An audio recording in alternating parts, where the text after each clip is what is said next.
Ang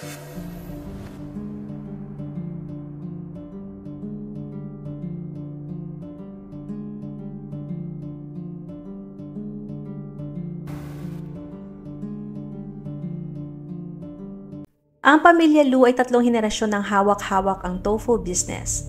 Maraming mga snack shop sa kanila na halos umaasa lamang sa supply ng tofu mula sa kanilang pamilya. Sa nakalipas na 50 years, ang pamilya Lu ay bumuo ng isang matatag na reputasyon pagdating sa kalidad, kaya naging maunlad ang kanilang negosyo. Ngunit isang araw ay bigla na lamang nahaharap sa serye ng trahedya na siya nagpabagsak sa kanila sa loob lamang ng ilang buwan. Noong July 2009, isang insurance company representative ang mabilis na pumunta sa police station. Inireport niya sa mga pulis na ang kanyang kumpanya ay naghihinala sa isa nilang kliyente na sinubukang gumawa ng insurance fraud. Humiling sila sa pulis na imbestigahan ang suspect. Ang kanilang inireport ay si Lynn Euro, 27 years old, ang manugang na babae ng pamilya Lu na kilalang supplier ng tofu. 2 buwan bago nito ay pumanaw ang biyenan ni Lynn. Bago ito namatay ay kumuha si Lynn ng insurance policy para sa kanya. At August, ang insurance compensation procedures ay nakompleto. Ang sales representative ay pumunta sa bahay ng mga Lu para dalhin ang malaking halaga ng insurance compensation. Ngunit pagkarating niya ay wala si Lynn sa bahay. At nagulat siya dahil nakita niyang may ibinuburol na naman sa bahay ng pamilya. Ang namatay ay ang asawa mismo ni Lynn na si Yuang, 28 years old. Agad na naghinala ang insurance agent dahil parang biglaan na magkasunod na namatay ang mag-ina. Kaya agad niyang inireport ang anomalyang yon sa kanyang kumpanya. Matapos ang pag-uusap, ang insurance company ay nagdesisyon na ang ganoong sitwasyon ay hindi normal. Pansamantalan nilang isinuspinde ang insurance payout at nag-report sa mga pulis. Pagkatapos ng report ay agad na nagsagawa ang mga pulis ng investigasyon sa insurance claim ni Lynn mula October 2008 at May 2009. Sunod-sunod na kumuha ng insurance policy si Lynn para sa kanyang mismong ina, kanyang mother-in-law at ang kanyang mister. Si Lynn ay ang siyang beneficiary ng lahat ng policies na may kabuang halaga na 20.4 million Taiwan dollar o halos 36 million sa peso. Ang ina ni Lynn ay namatay noong November 2008 dahil sa aksidente itong nahulog sa hagdanan ng kanyang bahay. Ang kanyang nakuhang pera sa insurance ay halos 5.5 million Taiwan dollar o kulang-kulang na 10 million sa peso. Kasunod ay ang kanyang biyenan na namatay noong May 28, 2009 sa edad na 47. Ang kanyang asawa naman ay namatay noong July 20, 2009. Ang ikinamatay ng mag-ina ay parehong acute myocardial infarction o heart attack. Dahil sa mga nangyari sa kanila, naghinala din ng mga pulis na ang ginagawa ni Lynn ay insurance fraud. Ayon sa investigasyon, ang asawa ni Lynn na si Yuang ay napaka-athletic mula bata pa. Pagtungtong niya ng high school ay naging badminton player naman ito. Ang biyenan naman ni Lynn na si Jong ay napaka-healthy din. Kaya ang biglang pagkamatay nila ay nagpagulat sa lahat ng mga nakakakilala sa kanila. Sa tradisyon ng mga Chinese, dapat simula sa pagkamatay ng isang tao hanggang sa cremation nito ay dapat umabot sa 10 araw ang proseso. Ngunit sa kaso ni Jong ay ipinakremate agad nila ng 3 araw matapos nitong namatay. Dahil sa impormasyong yon ay agad na pinuntahan ng mga pulis ang funeral home para ipatigil ang cremation ni Yuang.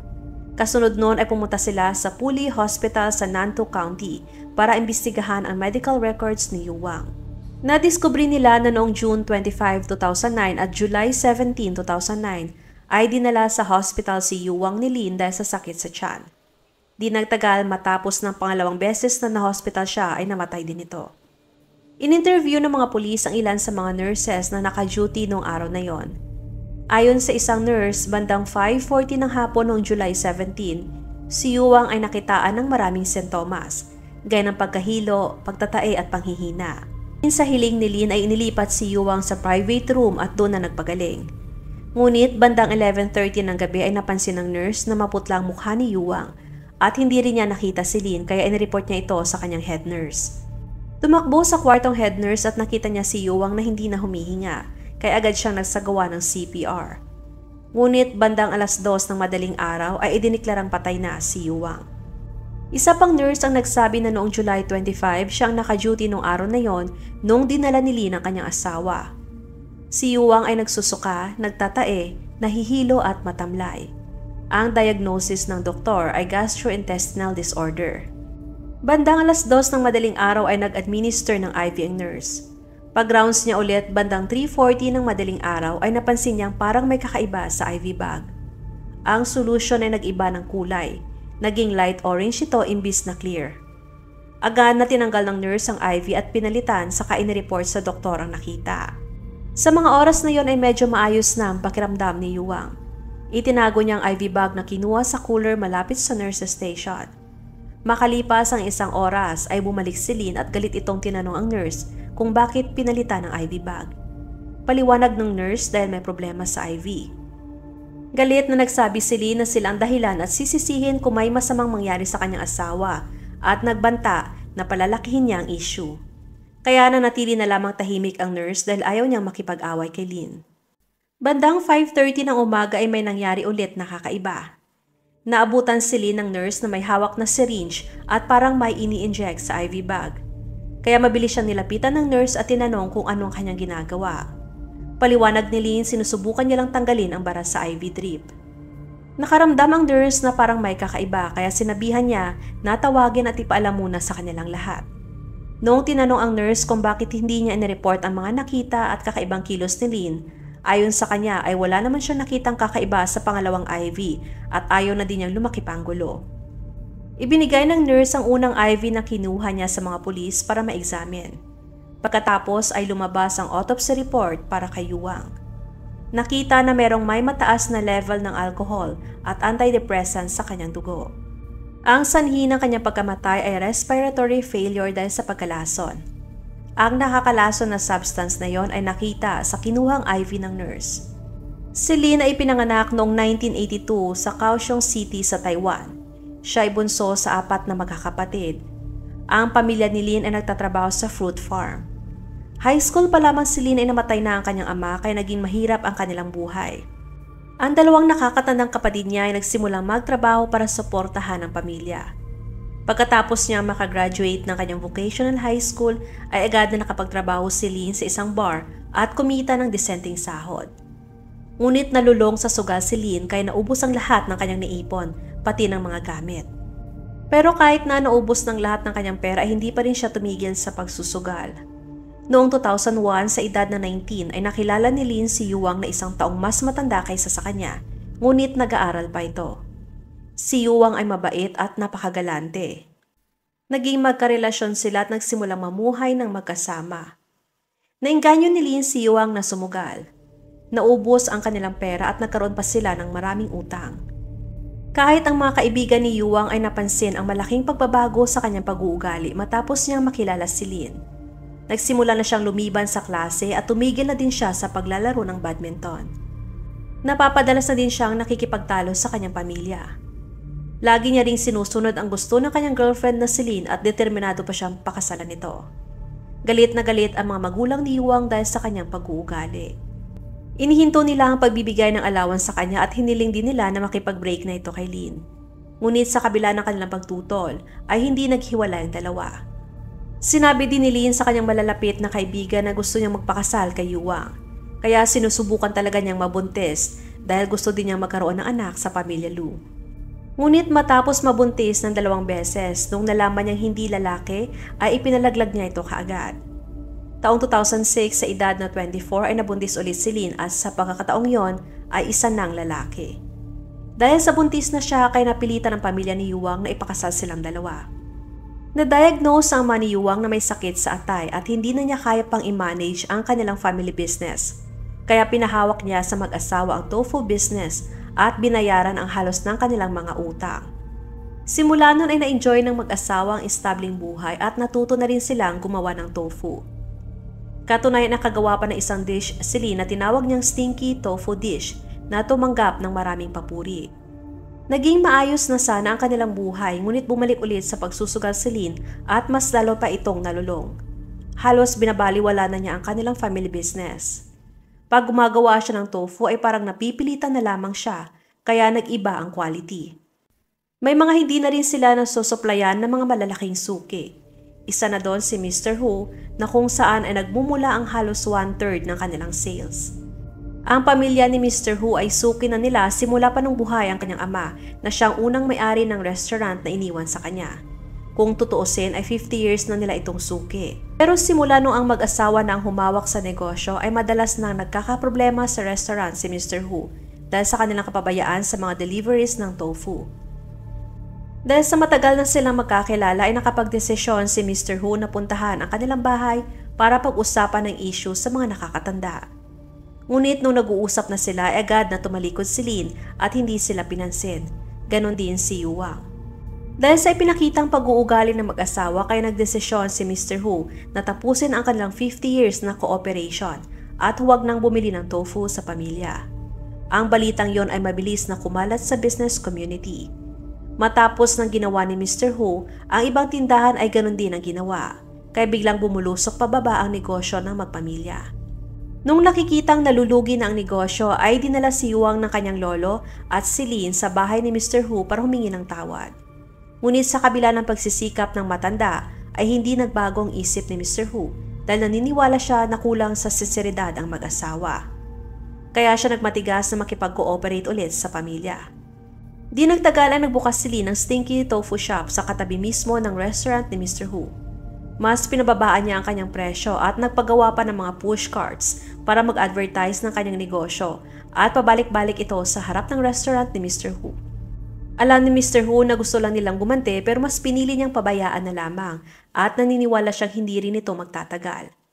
Di nagtagal ay nagsara nga ang tofu business ng pamilya dahil sa pagkalugi. Ang akala ni Mr. Hu ay tapos na ang pagsubok sa kanya. Umaga ng August 16, 2008, bandang alas 4 ng umaga ang kanyang restaurant ay nasunog. Wala si Mr. Hu ng mga oras na yon at tanging mga kapitbahay na lamang niya ang nagpaalam sa kanya. Halos naubos ang buong restaurant. May isang nakakita at sinabi kay Mr. Hu na nakita niya si Lin na nakasuot ng coat at nakatayo ito sa harap ng restaurant at mukhang kahina-hinala ang kanyang mga galaw. Dahil doon ay inireport ni Mr. Hu si Lin sa hinalang arson sa mga pulis. Dinala si Lin sa police station para matanong. Ngunit itinanggi niya ang anumang pagkakasangkot at sinabi pa na napadaan lamang siya sa restaurant. Bagaman si Lin ang suspect ay wala namang konkretong ebidensya laban sa kanya, kaya wala nang nagawa si Mr. Hu kundi ipaayos na lamang ang kanyang restaurant. Kahit mga kapitbahay ng pamilya Lu ay nagsabi na simula nung napabilang na sa pamilya si Lin, ay ni minsan hindi na tumahimik pa ang kanilang buhay. Pagkatapos nilang makasal ay namatay ang ama ni Yuwang dahil sa sakit sa atay. Kasunod noon ay nalugi ang kanilang matagal ng negosyo at ang ina ni Yuwang at si Yuwang mismo ay namatay ng halos magkasunod. Nadiskubre pa ng mga pulis na sinubukan din niyang i-insured ang kanyang 4 na taong anak at hipag na si Yen. Ngunit iba-iba ang dahilan ng insurance company kaya hindi na-approve ang kanyang applications. December 17 ay opisyal na inaresto si Lin. Sa kanyang bahay ay may nakitang nakakalason na kemikal na dinala ng mga pulis para mapasuri. Inamin ni Lin na pinatay niya ang kanyang asawa. Ngunit base sa investigasyon ng mga pulis ay nalaman na ang kanyang biyanan ay may mataas na level ng sleeping pill sa kanyang dugo bago ito mamatay. Ang pag-inject sa ugat ng nasabing substance ay maaaring humantong sa heart attack. Dahil sa nakitang ebidensya kaya wala nang nagawa si Lin kundi ang aminin na siya na rin ang pumatay sa kanyang biyanan. Ginawa niya yon para mabayaran niya ang mga utang niya dahil sa sugal. Gabi ng May 27, 2009, nilagyan niya ng gamot ang pagkain ng kanyang biyanan. Kinagabihan ay sumama ang pakiramdam ng kanyang biyanan kaya dinala nila ito sa hospital at nagsalitan pa sila ni Yuwang na magbantay. Bandang alas 4 ng madaling araw ay ma-in-inject na gamot si Lin sa IV ng kanyang biyanan nang walang may nakakita. Nang hindi na humihinga ang kanyang biyanan ay nagkunwari pang humingi ng tulong si Lin. Nagtagumpay siya sa kanyang plano at walang may naghinala sa kanya na kahit ano. Ang nangyari sa kanyang asawa ay halos magkapareho din. Naghanda ng hapunan si Lin at tinibita ang ilan sa mga kaibigan sa kanilang bahay. Kasunod noon ay nilagyan niya ng gamot ang inumin ni Yuwang nang walang may nakatingin sa kanya. Matapos niyang mainom ay sumama ang pakiramdam ni Yuwang at dinala siya sa hospital. Ngunit nung napansin ng nurse na may kakaiba siyang galaw ay agad na nagpanik si Lin at itinapon ang dalang syringe sa basurahan. Yun ang una niyang pagtatangka. Sa pangalawang pagkakataon ay giit niya na ilipat ang kanyang mister sa private room. Kaya doon na naisagawa ni Lin ang plano at doon na siya nagtagumpay. Isang kaibigan din ni Lin ang nagsabi sa mga pulis na mahilig magbasa si Lin ng mga nobela tungkol sa Diyos at demonyo at naniniwala siya sa karma. Ang impormasyong yon ay ginamit ng mga pulis para paglaruan ang kanyang takot. Sinabi nila sa kanya na kung pinatay din niya ang kanyang ina at hindi niya yon inamin, ay haharap siya sa matinding kaparusahan sa kabilang buhay. Noong narinig yon ni Lynn ay bigla siyang natakot at lumala ang estado ng kanyang pag-iisip. Doon na siya umamin kung anong nangyari nung araw na namatay ang kanyang mismong ina. Dahil sa kanyang mga utang ay nakahiram siya ng $15,400 o halos 900,000 sa peso sa kanyang kapatid na lalaki, ngunit hindi pa niya ito mabayaran. Katunayan ay galit na ang kanyang kapatid at pinipilit na siyang magbayad. Gabi bagong insidente, nag-away pa si Lynn at Yuang dahil sa kanyang mga utang. Tumanggi na si Yuang na humingi ng pera sa kanyang pamilya. At dahil sa pakiramdam niya ay hindi siya sinusuportahan ng kanyang asawa, kaya nagdesisyon si Lynn na pumunta sa bahay ng kanyang ina kinahapunan para humingi ng tulong. Umaasa siyang makukumbinsi ng kanyang ina ang kapatid na bigyan pa siya ng sapat na oras para maibalik ang pera. Gayunpaman ay may dala na siyang stun gun kung sakaling kailangan niyang gumamit ng dahas. Pinagalitan pa siya ng kanyang ina sa pag-ubos ng inipong pera ng pamilya para sa sugal at ang pangungutang niya ng pera sa kahit kanino. Sa kabila ng pagmamakaawa ni Lynn sa ina ay tumanggi na itong tulungan siya. Doon na sila nag-umpisa magkasagutan ng kanyang ina sa pangalawang palapag ng kanilang bahay. Dahil sa ayaw nang makipagtalo ng kanyang ina sa kanya, ay umakma na lamang itong bumaba. At sa sobrang galit ni Lynn ay naitulak niya ng malakas ang kanyang ina. Pagkabagsak niya ay agad na nawala ng malay ang kanyang ina. Ni hindi man lang humingi ng tulong si Lynn, sa halip ay inayos pa niyang posisyon ng bumagsak na ina at agad na bumalik sa bahay ng pamilya Lu. Sa daan pabalik ay itinapon niya ang dalang stun gun sa nadaan ng basurahan.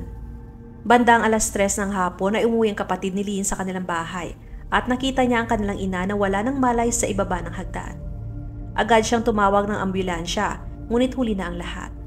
Namatay ang kanilang ina dahil sa traumatic brain injury at ang lahat ay naniniwalang aksidente lamang ang nangyari.